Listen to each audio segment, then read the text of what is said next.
One wish, Willow. You only get one wish. I wish Nikki Freeman loved me more than anyone in the entire world. There are horror movies that are successful. There are horror movies that become cult classics. And then there are horror movies that become part of the story of horror itself. The Blair Witch Project wasn't just a successful horror movie, it proved that the internet could completely change how a movie was marketed. Paranormal Activity wasn't just a low-budget supernatural movie, it proved that audiences could turn a tiny independent production into a cultural phenomenon. And Saw wasn't just another disturbing thriller, it helped define an entire era of horror. But in 2026, something strange happened again. A filmmaker who built his audience on YouTube made a movie for roughly $750,000. That movie was bought by Focus Features for roughly $14 to $15 million. Then it opened in theaters, and somehow it made over $400 million worldwide. That's not supposed to happen. Not with an original horror movie, not with an unknown director, not with the movie whose central premise is essentially, what if you can magically make your crush love you? And yet, that's exactly what happened. This is Obsession, and I think we're going to be talking about this movie for a very, very long time. Not necessarily because it's the greatest horror movie ever made, but because of what it represents.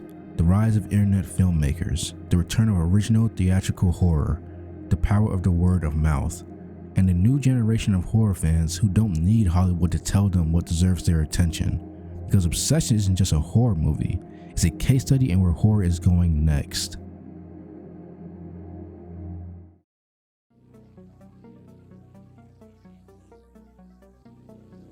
Before we even talk about the story, we have to talk about Curry Barker, because the story of Obsession begins long before Bear ever picks up the One Wish Willow. Barker built his audience online, including through his work with Cooper Thompson in the YouTube comedy project That's a Bad Idea. His previous horror work included The Chair and Milk and Cereal helped establish him as a filmmaker capable of making unsettling material outside the traditional Hollywood system. And then he got the opportunity to make Obsession. What's remarkable is how little money was actually involved compared to what happened afterward. The movie reportedly cost around $750,000 to make, and Barker has said that when he was writing it, he never imagined it would become a worldwide theatrical release. At one point, while working as a Starbucks barista, Barker was spending his free time writing the screenplay. He knew he had an opportunity, but he couldn't even predicted what would happen next. The film premiered at the Toronto International Film Festival in 2025 as part of Midnight Madness, and that's when Hollywood started paying attention. Focus Features acquired the movie for roughly $13 to $15 million. Then suddenly, the YouTube filmmaker had a theatrical horror release.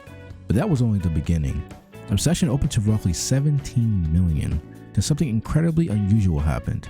Instead of collapsing after open weekend, it grew. The second weekend increased dramatically, and eventually the movie became Focus Features' highest grossing film ever. By early July, it had crossed $400 million worldwide, and a $750,000 horror movie had become a genuine blockbuster. And that matters, because Hollywood has spent years asking how to get younger audiences back into movie theaters. Obsession accidentally answered the question. Give them something they actually want to talk about.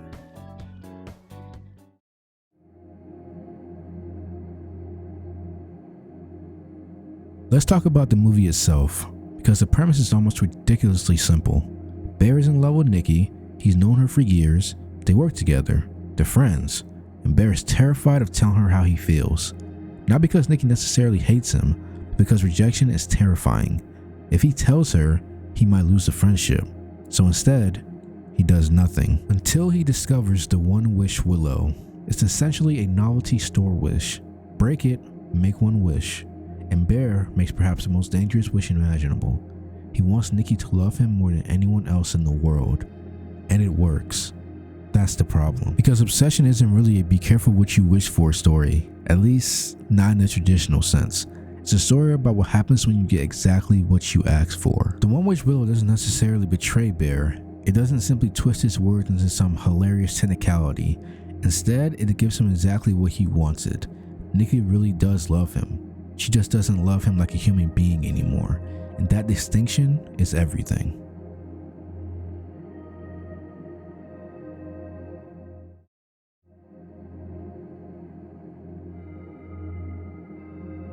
The idea clearly belongs to an old horror tradition, the cursed wish, the monkey's paw.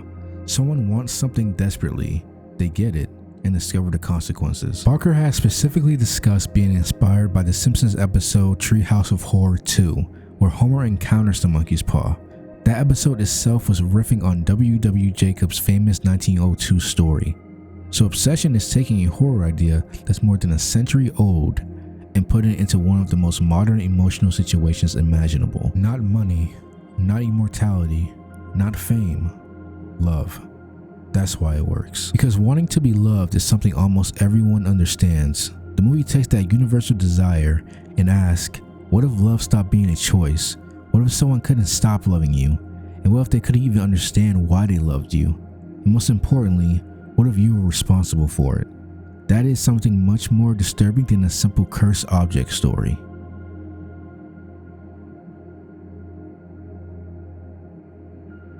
Bear is interesting because the movie refuses to make him a traditional villain. He's not introduced as some evil mastermind. He's awkward, he's lonely, he's afraid, and in the beginning, you understand him. That's important, because if Bear were obviously evil from the first scene, the movie would be easy. We simply watch him get punished.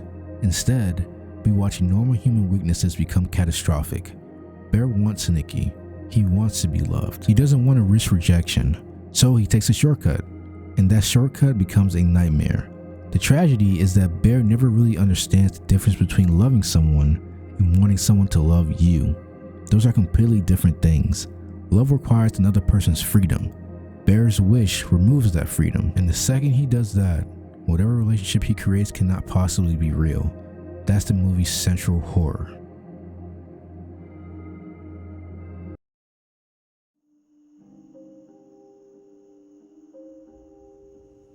And this brings us to Indy Never Ready, because honestly, one of the biggest reasons Obsession works is Nikki. The performance has to accomplish something incredibly difficult. She has to be recognizable as Nikki while simultaneously feeling like Nikki has been replaced. At first, the difference is tiny. She becomes more affectionate, more interested in Bear, more dependent on him. Then things start becoming strange. She watches him sleep. She waits for him. She becomes increasingly distressed whenever he leaves. And eventually, the affection becomes completely inhuman. She isn't simply a jealous girlfriend. Something about her behavior is fundamentally wrong. The way she moves, the way she looks at Bear, the way she reacts, the way she sometimes seems to study him rather than interact with him. The film uses darkness and silhouettes to hide parts of her face, often only allowing her eyes to remain visible. That's an incredibly simple technique, but it works. Because you're watching a person and your brain keeps telling you that you're looking at something else. Reviews repeatedly singled out Never Ready as one of the movie's standout performances. Even critics who had problems with the screenplay generally acknowledge how effective she distinguishes the real Nikki from the entity occupying her. And that's why Nikki isn't simply the monster, she's the victim.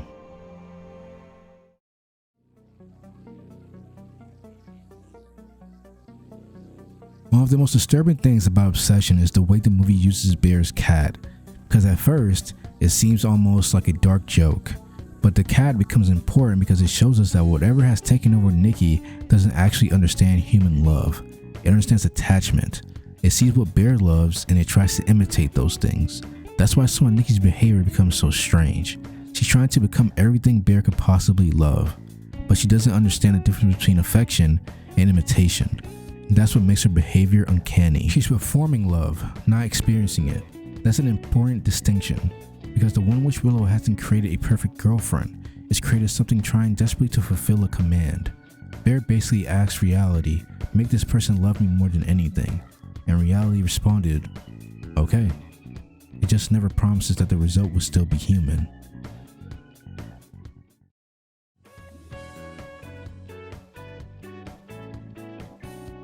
Now we get to one of my favorite parts of the movie, the cinematography.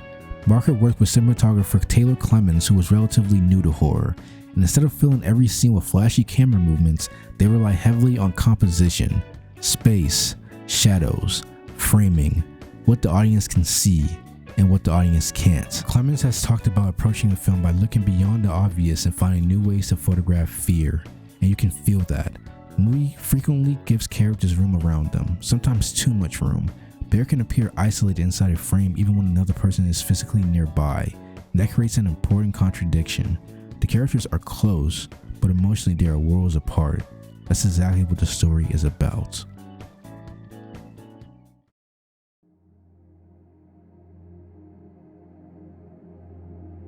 There's another visual trick that makes the movie more interesting. Early on, when Bear's fantasy seems like it might actually come true, the movie occasionally feels almost like a romantic comedy. The lighting gets softer, the music becomes warmer, the relationship feels dreamy. For a brief moment, we're seeing the world the way Bear wants to see it. And then, the horror begins leaking through. The romantic imagery becomes corrupted. The same relationship that initially feels comforting starts feeling claustrophobic. That's brilliant because the audience is being manipulated in exactly the same way Bear is. We're encouraged to believe maybe this is actually working. Then the movie says, no, look closer. Something is wrong.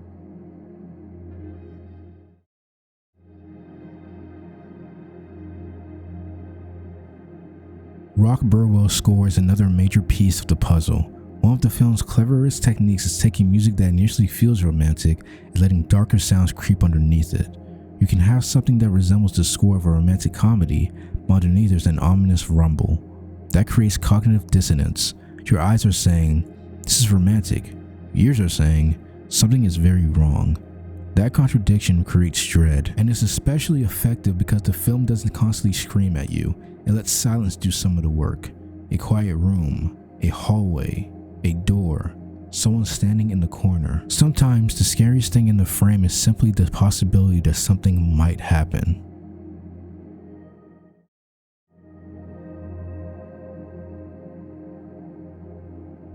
This is where Obsession separates itself from a lot of modern elevated horror, because just when you think you understand the movie, it starts getting absolutely disgusting. The violence escalates, the black comedy becomes darker, the body horror becomes more prominent, and the movie starts feeling like a midnight movie. That is one of its greatest strengths. It doesn't stay trapped in one genre. It starts as a romance, becomes psychological horror, turns supernatural, then becomes grotesque, then almost absurd, then tragic, and somehow it still feels like the same movie. The tonal instability is part of Barker's identity, and it's one of the reasons audiences have embraced the movie so strongly.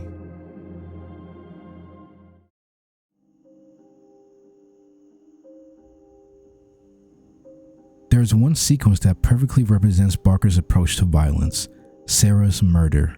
Nikki attacks Sarah with a brick, and it's brutal. Not implied, not hidden behind a quick cut. The movie wants you to experience the ugliness of it.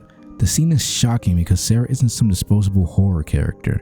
She's one of the few people around Bear who can actually see that something is wrong. And once she becomes a threat to Nikki's relationship with Bear, she becomes a target. The violence isn't simply, look how gory this movie is. It's the physical manifestation of jealousy. Someone has become an obstacle, so that person must disappear. And that's exactly what Obsession does. It turns other human beings into obstacles.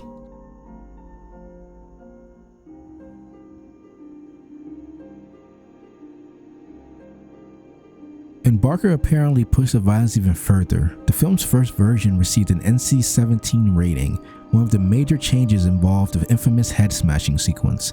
Barker ultimately had to trim some of the impacts to secure an R rating for theaters. That detail is fascinating because it tells us something about the movie. Barker wasn't making a film that happened to contain gore. He wanted the violence to be a part of the emotional experience. And even after cuts, the movie still had enough brutality to make audiences squirm. That's impressive considering the budget.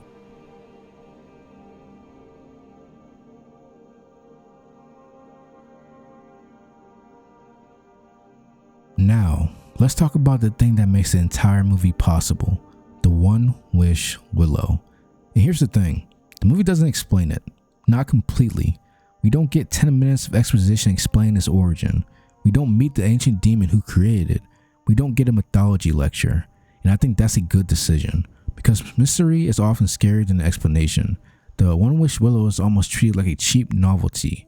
It's sitting in a store, people buy it, people make wishes, and then life continues. That casualness makes it scarier, because the object isn't presented as some enormous supernatural artifact. It's presented like something you might actually buy while shopping, and that makes the premise feel almost plausible.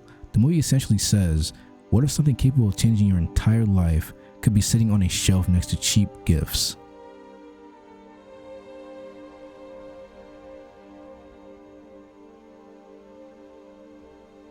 Eventually, Bear discovers something horrifying. The Nikki he's been interacting with isn't simply the original Nikki behaving strangely. The witch has essentially trapped the real Nikki away while something else occupies her place. That changes the entire story, because now, Bear didn't just manipulate Nikki, he erased her. He took a real human being and replaced her with a version designed to satisfy his desire. And that's why the supernatural element works so well as a metaphor. Bear wanted Nikki without having to confront Nikki's actual feelings, so the witch gives him a Nikki who cannot reject him.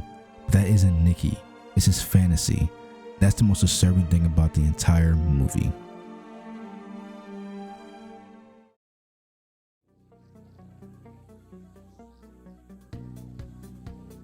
This is one of the film's most interesting details. Sarah represents something that Nikki never could, a real connection. Because Sarah gets to know Bear without being magically forced to love him, there's an actual possibility of something genuine developing between them. And that creates the movie's cruelest irony. Bear spends the entire movie trying to force Nikki to love him, while overlooking the possibility of a relationship that could have developed naturally. The movie is basically showing us the difference between I want you and I want to know you. Bear understands the first, he doesn't understand the second.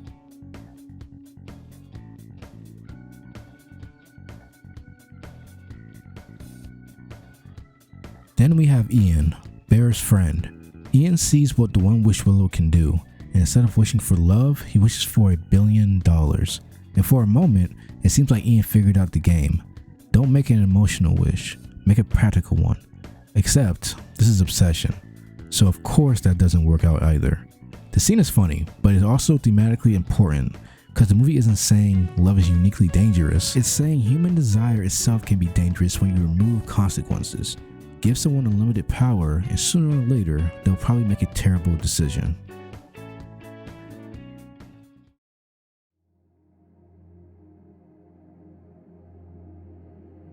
Then we reach the ending. Bear is surrounded by the consequences of his own wish. Sarah is dead. Ian is dead. Nikki has become something horrifying, and Bear finally realizes there is no clean way out. He attempts to end the curse by offing himself, and for a moment, you might think this is going to be his sacrifice, his punishment, his way of fixing everything. But then, Nikki makes her own wish. She uses another One-Wish Willow and wishes for Bear to love her. Think about symmetry. Bear began the movie by forcing Nikki to love him. Now Nikki forces Bear to love her. The roles have reversed. The person who removes someone else's freedom has his own freedom removed. And that's the final punchline of the entire movie.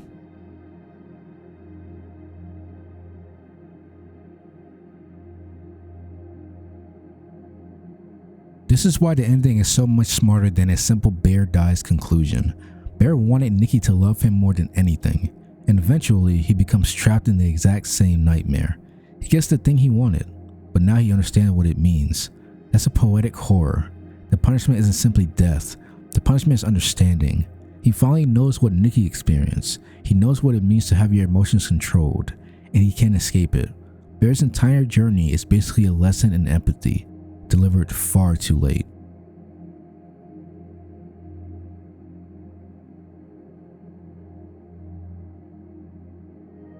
When the original Nikki returns, she sees the aftermath, the blood, the bodies, the destruction, and she has no idea what happened. That's devastating, because Nikki didn't choose any of this. She wakes up to discover that her life has been destroyed by a decision made by someone else, and that's the final perspective shift. For most of the movie, we experience the story through Bear, but the ending belongs to Nikki. She's the person who has to live with everything, and that's important, because Bear's wish was selfish from the beginning. He wanted his loneliness fixed, but Nikki is the person who pays the price.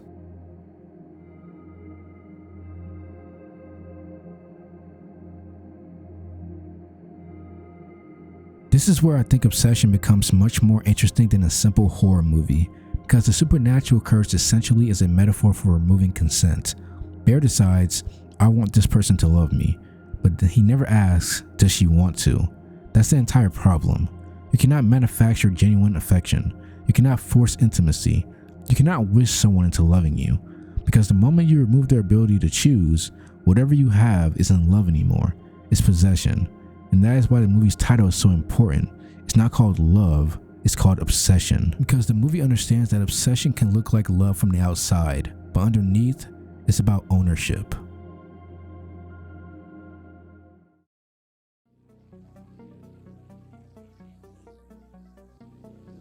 Now, if we're going to call this movie historically important, we have to be honest about its flaws, because Obsession isn't perfect. Some critics have argued that the supporting characters aren't developed enough.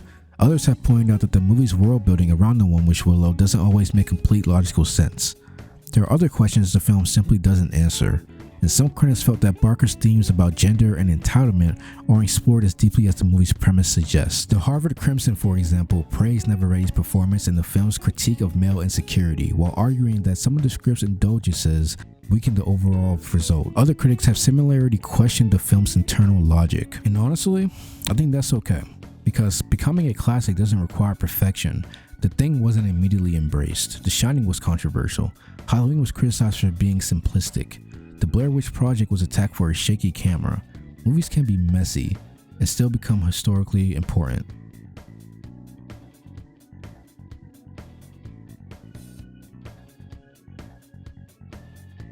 There's something else interesting happening here. People are arguing about obsession. They're arguing about what the Willow actually is.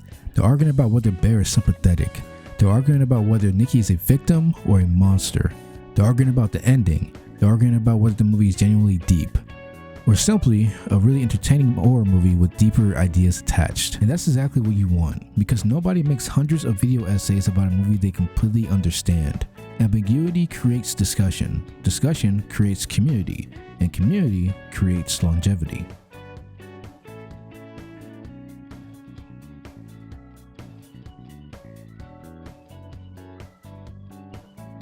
This is where Obsession becomes historically fascinating, because Curry Barker represents something that Hollywood spent years underestimating: internet filmmakers. For decades, Hollywood controlled the pipeline. You went to film school, you made short films, you got representation, you worked as an assistant, you slowly moved upward. Now, you can make something in your bedroom, put it on YouTube, build an audience, and if you're good enough, Hollywood comes looking for you. That's what happened here, and Obsession isn't alone. 2026 has seen another enormous example with Kane Parsons' Backrooms. Both filmmakers built audiences online, both made horror, both transitioned into theatrical filmmaking, and audiences actually showed up. The Associated Press has described the success of these films as evidence of a changing Hollywood pipeline, with young YouTube creators successfully bringing internet-born audiences into theaters. That could be one of the biggest legacies of Obsession. Not the Willow, not Bear, not the gore, the fact that Hollywood is now looking at YouTube differently.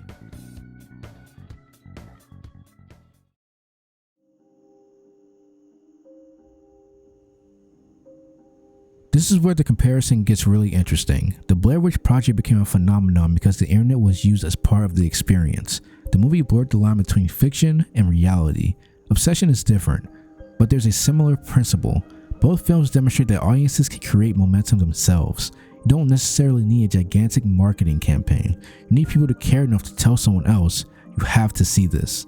And that's exactly what happened with Obsession. It became an event. People weren't just watching it, they were talking about it. There's also a clear connection to Misery. Both stories revolve around a terrifying version of romantic or emotional possession, but Misery is about someone who knows she's controlling another person. Obsession is more disturbing because the control begins innocently. Bear doesn't think I'm going to imprison Nikki, he thinks I just want her to love me. That distinction is horrifying, because it shows how easily good intentions can become excuses.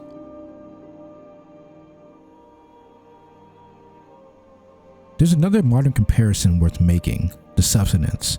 Both films turn an internal human desire into physical horror. The Substance takes the desire to remain young and beautiful and turns it into something grotesque. Obsession takes the desire to be loved and turns it into something grotesque. The body becomes the battlefield, the fantasy becomes physical, and suddenly the thing you wanted most becomes the things you feared the most. That's one of the most exciting directions horror has taken in recent years. Instead of monsters representing random evil, the monsters represents desire itself.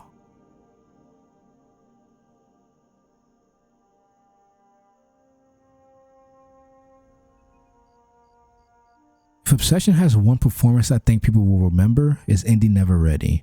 The role is almost impossible. She has to play two versions of the same person, the real Nikki and the Nikki created by Bear's wish, and the difference has to be visible without the movie constantly explaining it. That's acting through physicality, movement, eyes, timing, voice, and silence. Neverready has already received comparisons to classic horror performances including Sissy Spacek and Carrie, and she has said that she would happily continue making horror movies, describing the genre as creatively exciting and its community as welcoming. That's a great sign, because if Obsession becomes a classic, Nikki will be one of the characters people will remember.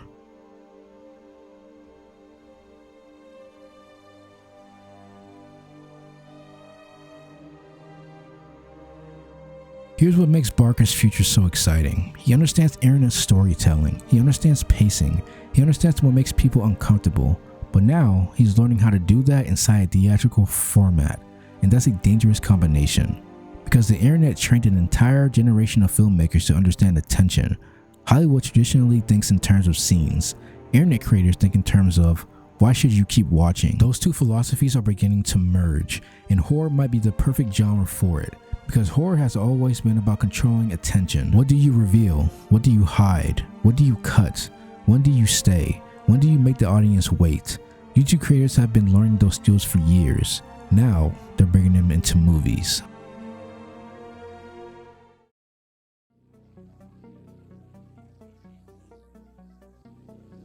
This is the question, and honestly, I don't know. Nobody knows. You can't declare something a classic 6 months after release and make it true.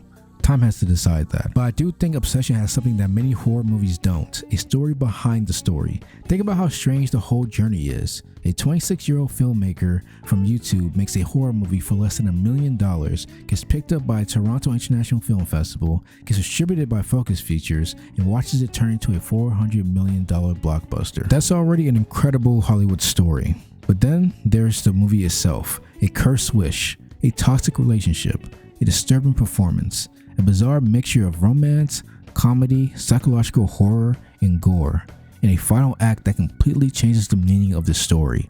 Even if Obsession somehow disappears from popular culture in 10 years, the story of how it happened will still be worth remembering.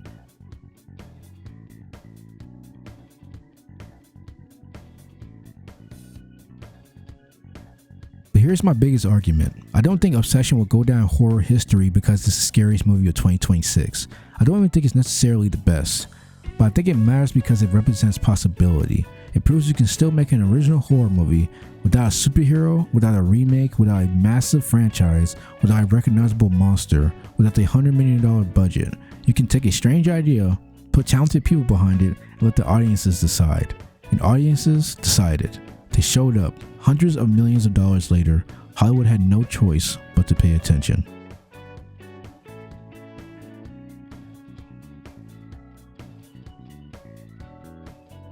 Every generation gets its horror movies, but the movies that survive aren't necessarily the ones that were perfect. They're the ones that capture something. The Exorcist captured religious fear.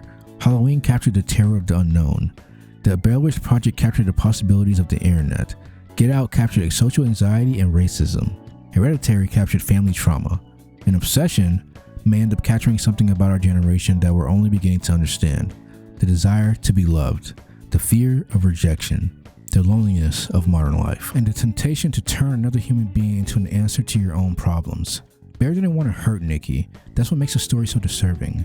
He just wanted her to love him. He wanted to skip the uncomfortable part, the uncertainty, the possibility of rejection, the vulnerability. He wanted the reward without taking the risk. And the supernatural horror of Obsession is simply the movie's way of making that emotional truth impossible to ignore. Because love isn't love if you can't say no. Love isn't love if you're not free to leave. Love isn't love if someone else gets to decide what you feel. And that's why the One Wish Willow is such a perfect horror object. It doesn't give you what you deserve. It gives you what you ask for.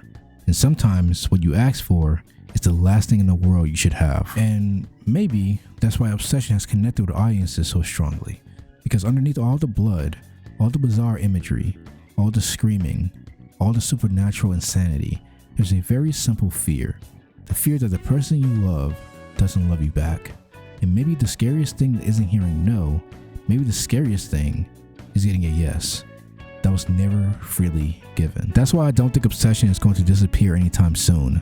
Maybe it won't become one of the greatest horror movies ever made, Maybe 10 years from now, people will argue that other films from this era were better, but I still think they'll remember Obsession, because it wasn't just a movie, it was a moment.